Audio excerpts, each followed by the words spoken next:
Bismillahirrahmanirrahim. Assalamualaikum warahmatullahi wabarakatuh. Bismillahirrahmanirrahim. Wala haula wala quwata illa billah. Wassalatu wassalamu ala Rasulillah wa ala alihi washabihi wa man wala amma ba'du. Karena terbatasnya waktu, saya akan mencoba menyampaikan sepadat dan sesingkat mungkin dengan daya jangkau siapa itu secara genetik Bani Alawi dan secara genetik Bani Jamil.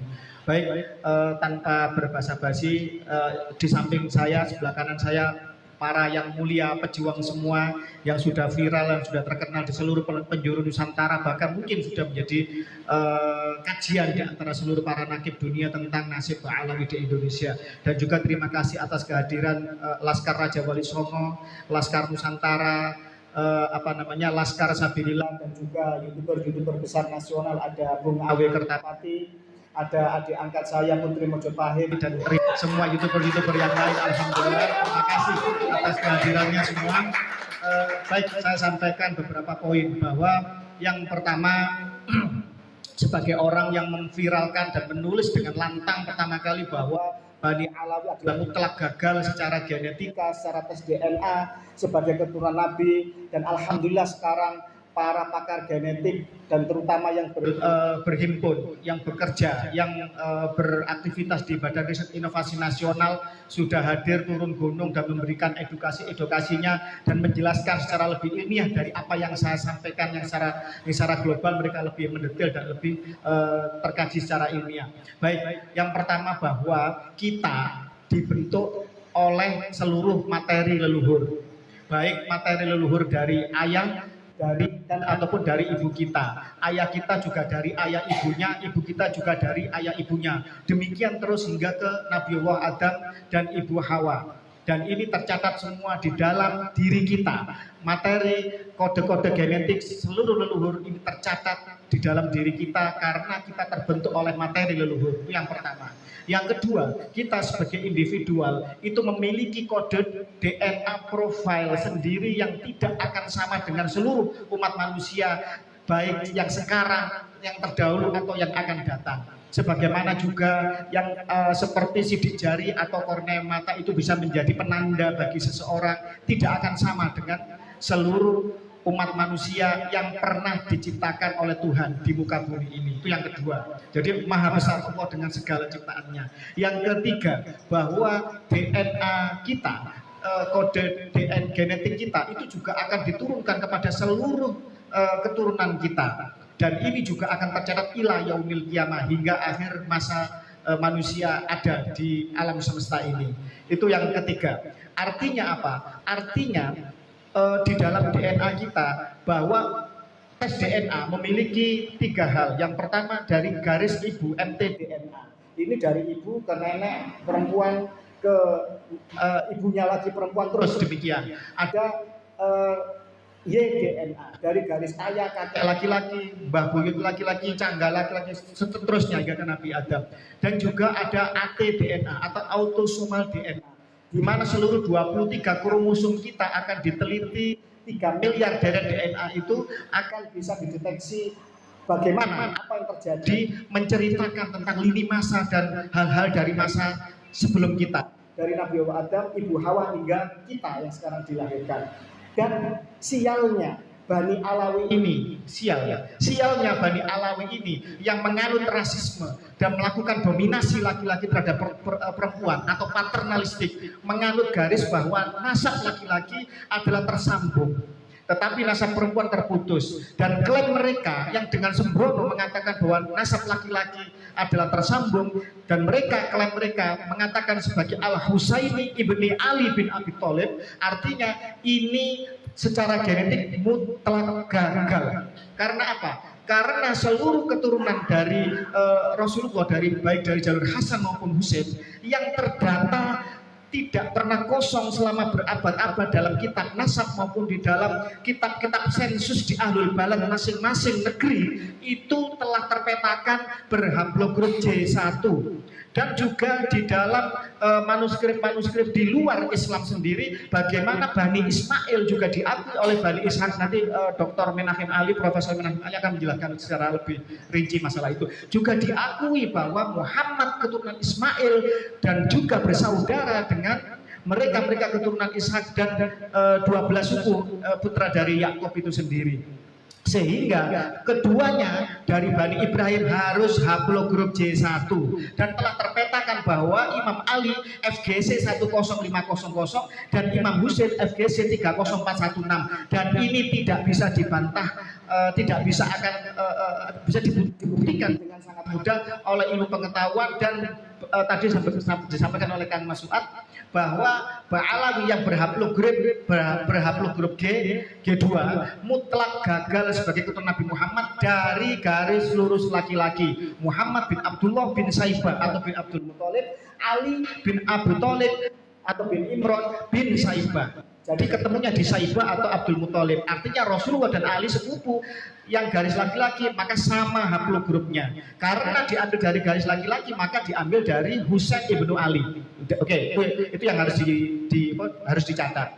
Secara YDNA, Bani Alawi bin Ubaidillah Habib Yaman ini mutlak gagal demi akal sehat dan ilmu pengetahuan sebagai keturunan Nabi Muhammad Shallallahu Alaihi Wasallam. Lalu siapakah mereka Bani Alawi ini? Baik. Secara kajian genetik dan sudah diisbat oleh keluarga besar Yahudi internasional sendiri bahwa Bani Alawi diakui di dalam tabel 057 dan 058 di dalam situs jewisdna.net bahwa mereka diakui sebagai bagian dari keluarga besar Yahudi internasional.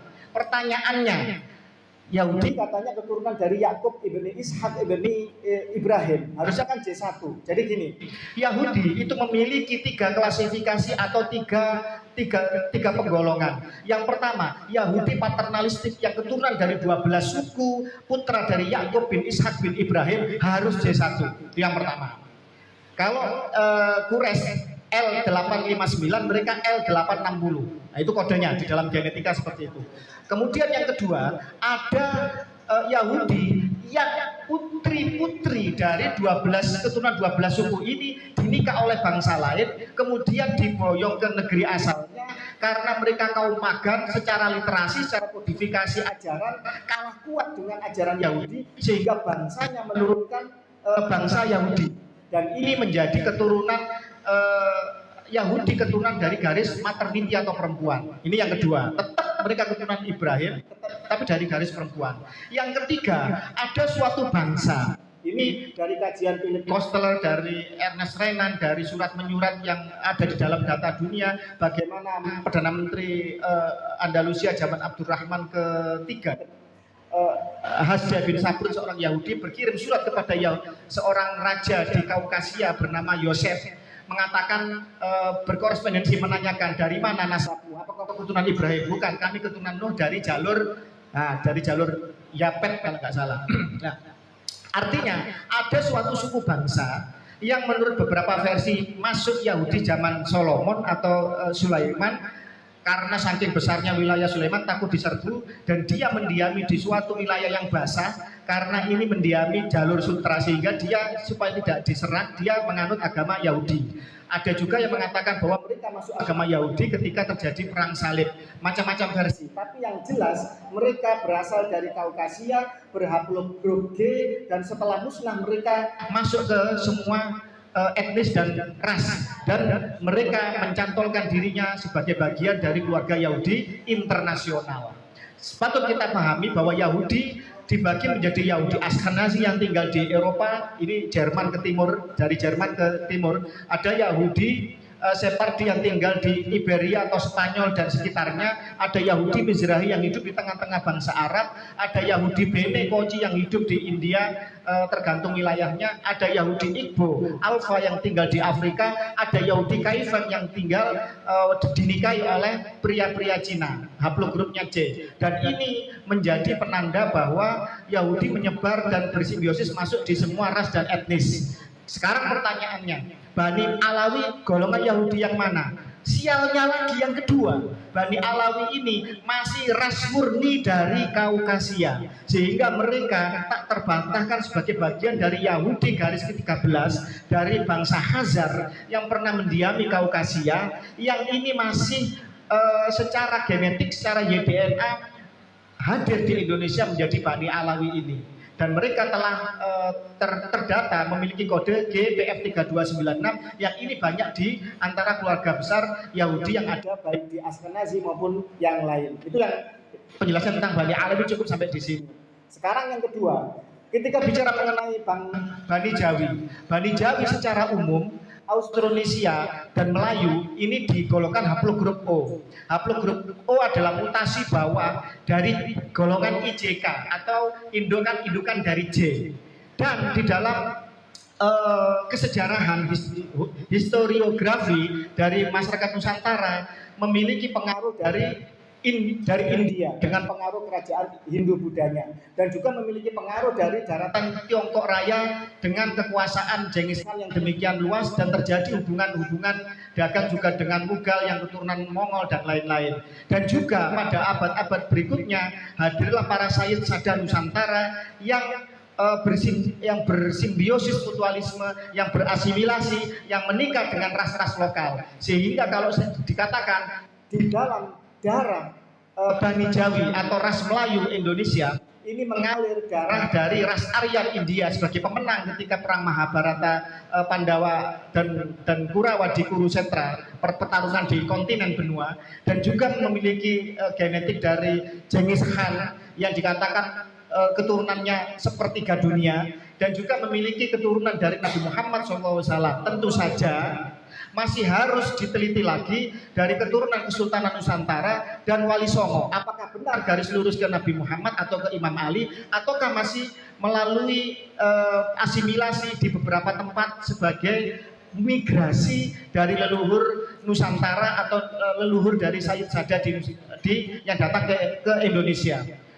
Yang terakhir, closing statement, saya sampaikan bahwa terima kasih kepada Yayasan Pembina Mu'alaf, asuhan dari salah satunya Profesor Menachem Ali, bahwa pembelokan sejarah, mengklaim orang suci dalam sebuah agama tidak saja menjadi masalah bagi suatu agama tersebut. Terima kasih kepada para pembina Mu'alaf bahwa ini menjadi concern bahwa mereka-mereka yang bersemangat masuk kepada agama Islam kemudian mengetahui mereka yang mengklaim sebagai cucu Nabi kok kelakuannya tidak akhlakul karimah seperti Nabi Muhammad, tentu frustasi. Loh, jangan-jangan saya memilih agama yang salah atau saya tersesat. Dan ini berbahaya. Tugas bagi seluruh umat Islam untuk meluruskan hal ini. Itu yang pertama. Yang kedua, ini juga menjadi masalah bagi seluruh penganut agama yang lain. Kalau ada orang mengatakan dirinya keturunan dari Isa Al-Masih, keturunan dari Sang Buddha, atau keturunan dari Krishna, dan itu tidak sesuai dengan kaidah dan doktrin dan sejarah yang benar di agama masing-masing, dan mencoba untuk membelokkan sejarah, mencoba untuk mengklaim otoritas agama dan menjadi jahat, menjadi rasis, menjadi teroris, menjadi radikalis, maka yang rugi adalah kita sebagai putra-putri warga bangsa Nusantara semuanya. Demikian yang bisa saya sampaikan. Terima kasih atas waktu yang disampaikan, yang diberikan. Tidak bisa banyak kami, nanti moga-moga ditanya jawab bisa lebih dalam. Wassalamualaikum warahmatullahi wabarakatuh.